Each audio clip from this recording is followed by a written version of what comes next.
Well, thank you all for joining us today for IEP 101, part 2 of 3. My name is Kelli Carnahan from Ask Resource Center. I will be hosting this webinar today along with my colleague Susie Lund. We are the training coordinators here at Ask. Today, we will be covering goals in progress monitoring while we are here.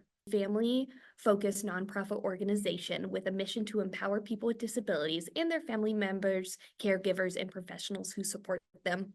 You can see our 6 values that we have as an organization: passion and fearlessness, individualized attention, integrity, excellence and stewardship, unwielding commitment, and a collective impact. So by the end of this presentation, you will be able to identify the goals and progress monitoring sections of an individualized education program or an IEP, understand the purpose of the section of the IEP, and recognize the important information needed in each section. So first, we are going to start with goals. So an annual goal, there are a couple of things we are looking for when we are starting to write an annual goal. First, we want the goal to align with the information in the PLAF, that present levels of academic and functional performance. For more information on this, please see our part 1 of IEP 101. You can find it on our YouTube page. Why we stress the PLAF is this: by having that summary statement, this can help make sure your goals are being aligned to what the student is needing. And so it should tie back and align with it. It also addresses the post-secondary needs identified in the PLAF. So we didn't touch on this last week, but post-secondary needs are for children in Iowa that are 14 years and older. We start planning that post-secondary needs in their IEPs. So what school is going to look like, or what life is going to look like after school. We will address more of this in later webinars throughout the year. So if that is something you are interested in, please keep an eye out on our website in our events tab for that. It also outlines what a learner can reasonably do or be expected to accomplish within a 12-month period. The ultimate idea with a goal is to give a student a goal that is manageable, but still sets high expectations for them. So really, that individualized piece comes into play there. We want the goal to be meaningful, measurable, monitorable, and useful for instructional decision-making. When we make a decision around a student's IEP, we need data behind it. And these, by having a goal that can be measured and monitored, can help collect that data to make good instructional decisions. It should also be a guide for the specially designed instruction for the learner. So when we get to what does their services look like, what kind of instruction do they need, the goal can help outline what we need to focus on. So when you talk about a SMART goal, a tool to use is a SMART acronym. SMART meaning it is specific or strategic, it is measurable, it is attainable, it is relevant, and it is time-based. So what do we mean by this? When we read the goal, we want it to be specific or strategic. We want, or as we say, we like it to pass the stranger test. Can anybody pick up this goal and understand what it means? Is it specific? Can you understand what it means right away when you are reading it? Is it measurable? How are we going to take data over this? We want very clearly laid out how we will take data. So again, it passes the stranger test. If your child moves or has a new teacher, that goal is still the same one throughout their education or for that year. Is it attainable? Again, we are looking, is this a high expectation for a student, but it is also, is it attainable? Is it manageable for this student to reach? If a student is reading at a 3rd grade level, we don't want to set a goal saying they are going to be reading by an 8th grade level at the end of the year. That is not obtainable for that student. Is it relevant? Is it working on the goals in the areas that the student needs? If we know they are struggling in understanding their phonemic awareness, understanding hearing sounds and recognizing what letter that is, are we working on that instead of comprehension? We want to make sure we are working on what the student needs. And then time-based, how do we know when we meet the goal? We want to set a time limit on it. Usually it is a year because that is when an IEP is good or typically good for, but we need an ending point so we know when the child is expected to meet this goal. So at the top of your goal, you will see a summary at the start of each goal. There is a current level of performance. So this is just kind of another quick summary, but it describes the student's current performance in that goal area. We already summarized a little bit in the PLAF, but this can give some more detail specific to that content area. So if a child has a reading goal, we want to see what they are able to do in reading specifically. This enables families, students, and educators to monitor the student's progress in the general education curriculum. This is a standard of comparison. So we need to also understand how the student is doing compared to other peers. And even though there will be a gap, that's okay. We need to see what that gap is so we can help the family navigate it better and to help push the student to meet their next step and help close the gap. And it provides a description of how the student applies his or her learning skills. So this is called a statement of concern. We are looking for how is this affecting them in this area of reading, but in all other subject areas as well. So let's take a look at an example of what a current level of performance could look like. You can see I have highlighted the different statements. So a current performance in purple. We are looking for what the student can do and what they cannot do yet. While we are talking about what the student cannot do yet, sometimes that can feel very heavy. Same with the standard of comparison. What are typical age peers doing? And while that may feel very heavy to a family, we understand and we empathize with that. But by having a start of where they are at and where they are struggling just only helps us guide to where we can go next. So please always remember that. And then in blue, you'll see a statement of concern. So let's read through this example here. We have, Allie can decode CVC words and blend the sounds back together. She is also able to identify 16 out of 41 first grade sight words. Allie cannot yet consistently read CCVC words or words with a silent E at the end. Same age peers are able to decode CCVC words or consonant, consonant, vowel, consonant words and words with the silent E. On a fall reading assessment, Allie scored 16. Fall benchmark for first grade is 32. Allie's difficulty with decoding words affects her ability to read grade level passages in all subject areas.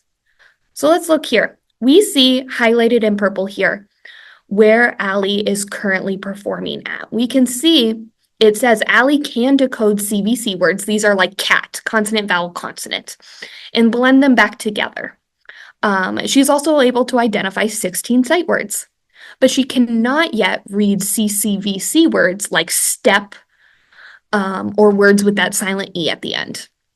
We can also see a district-wide assessment that was given to Allie and what her score was.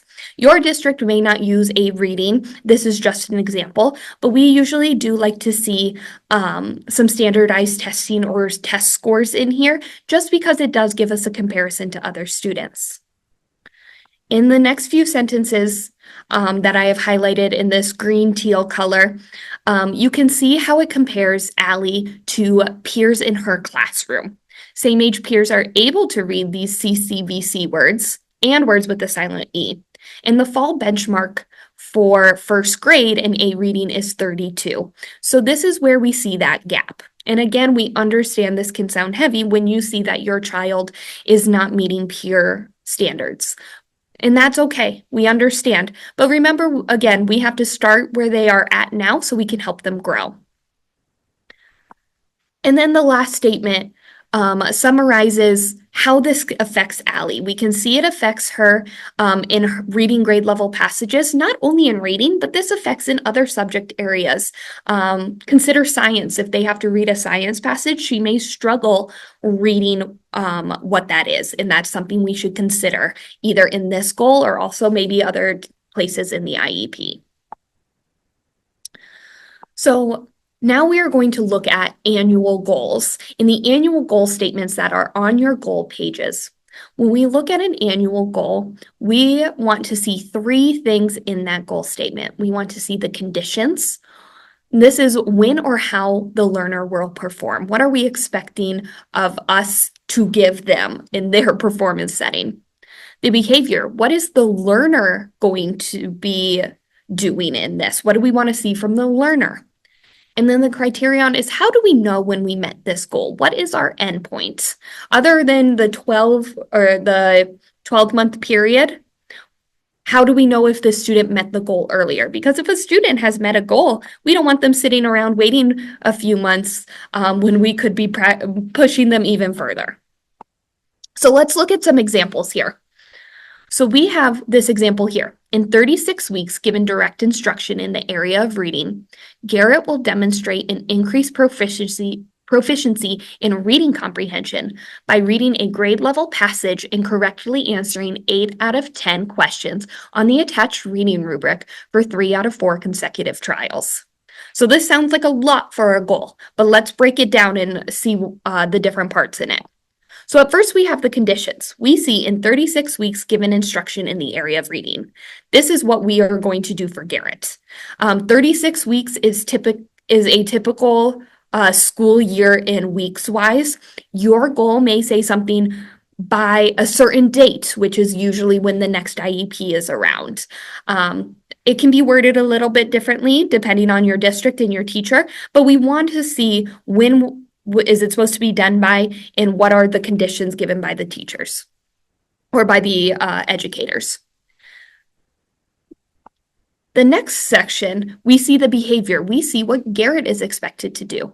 Garrett will increase his comprehension in reading. We see that by reading grade level passages and answering correctly 8 out of 10 questions on the attached rubric. The rubric that is being used to assess your child should be included in the IEP. So you can always ask for a copy of those rubrics or to see what they are, what the expectation is. But we can very clearly see we are expecting Garrett to improve on his comprehension, and he will improve on it by answering 80% of the questions correctly. And the last bit is our criterion. How do we know when Garrett has met this goal?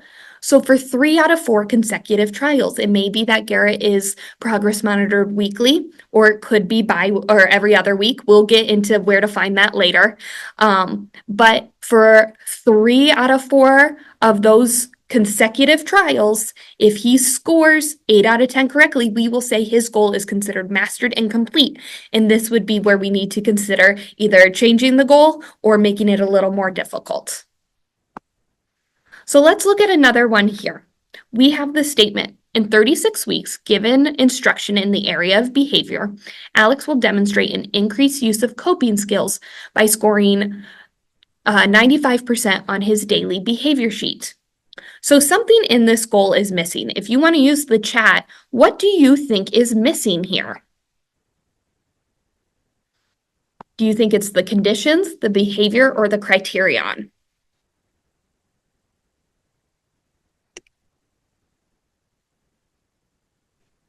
One reminder for the chat, depending on your comfortability, you can either share using the toggle or using the drop-down menu. You can choose to share with everyone or just hosts and panelists as well.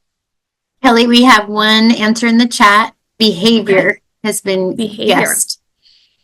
So let's look at this. So again, we have in 36 weeks, given direct instruction in the area of behavior, Alex will demonstrate an increased use in coping skills by scoring 95% on his daily sheet. So if we are looking at this, I can see the condition in 36 weeks given direct instruction in the area of behavior. We actually do have the behavior in this practice round. Alex, what we are expecting of Alex is that he will increase his use of coping skills and score 95% on his behavior sheet. This is what we are expecting Alex to do. So actually what we are missing in this is the criterion. How do we know when he meets this goal? So for 7 out of 10 consecutive days is how we will know he will meet his goal. I know some of this can be confusing. This is why we are having practice sessions around it. And so we can help you see in your child's goal if all those areas are being met. So let's look at another one here. We have in 36 weeks given direct instruction in the area of writing. Brooke will improve her writing for 3 out of 4 consecutive trials. What do we think is missing here?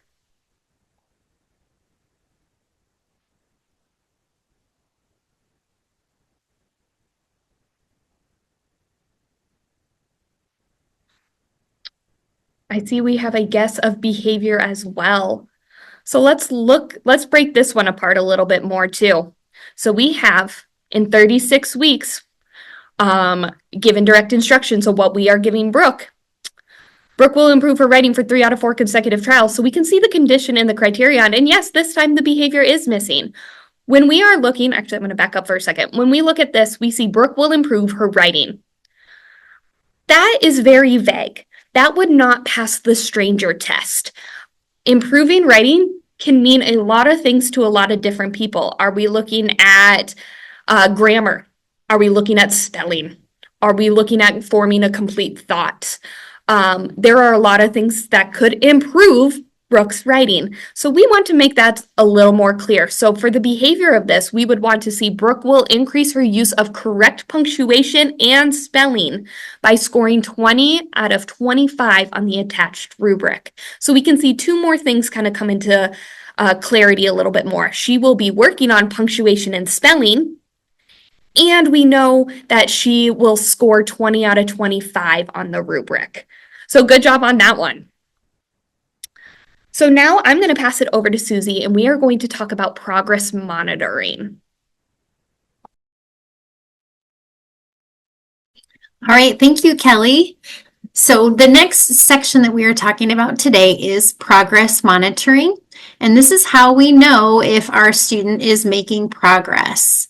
So moving on to the next slide. Why would we progress monitor? There's really 2 main reasons. One is it assesses the student's performance. How are they doing with those specific goals that Kelly was just going through? And then it really helps the teachers to be able to look at, how is my instruction working? Are we able to make sure that our instruction is making a difference by monitoring our progress? There's also another piece of the progress monitoring that really describes how and when service providers will collect that data and when the progress reports will be shared. So in this example here, Bill's progress toward his goal will be measured 1 time per week. So 1 day of that week, the teacher will be entering the data for this goal. Bill's progress will be reported at the same rate as non-disabled peers 3 times a year. Typically, that's during when report cards come out. Then parents should also be made known of how their child's doing on their IEP goals. And then lastly, Bill's progress monitoring will be reported using an IEP with report cards and progress reports, updated copies of the IEP goal pages. As a side note, if when Iowa starts the family portal, parents will have access real time to progress monitoring. So that's going to be a great opportunity for parents. So this is a graph that you will see on your child's IEP to show how they're doing toward their goal. And I'm going to go ahead and walk through this with you. At the top is the goal line. So this is where we want that learner to be achieving that 60 points on that graph by the end of that 36 weeks or the year. The aim line is the green one. And so you can see in the middle between, it looks like 25 is the starting point. That's where our student is now. So if they make the progress that we are hoping that they make, you can see that they will be meeting that goal line over there on the right-hand side. The little pieces, the dots in between are the data points. That's where every week, since in that previous example, when we were gathering data, these are the data points that the child actually achieved each week. And then that orange line is a trend line, and that's a line that shows, are we going to make it? That's looking at each one of those data points and making a line through them. So you can see on this particular example that the line between the aim line, the green one, and the trend line, the orange one, is getting a little wider. And you can also see that there are, let's see, 1, 2, 3, 4, 5 data points that are below the aim line. So this is an opportunity for the team to go, okay, what's going on here? What do we need to do? This student is not going to be achieving this goal at the rate that they are growing. So as a team, how do we need to change things to make sure that our student is going to achieve that goal?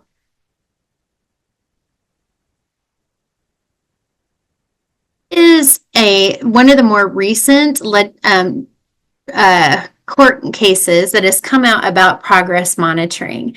And this is really helpful for us to understand that in this particular court case, we learned that a school must offer an IEP reasonably calculated to enable a child to make progress appropriate in light of the child's circumstances. So depending on the child's circumstances, how their disability impacts their performance at school, our goals should be written in order for them to make progress. And then additionally, the IEP must be appropriately ambitious in the light of a child's circumstances. The goals may differ, but every child should have a chance to meet challenging objectives. So what this really tells us is that, yep, you can move on to the next one, Kelly, thank you, is that an IEP in and of itself doesn't guarantee that a student is going to make progress. However, what's important is if the student is not making progress, the IEP team has an obligation to do something about it.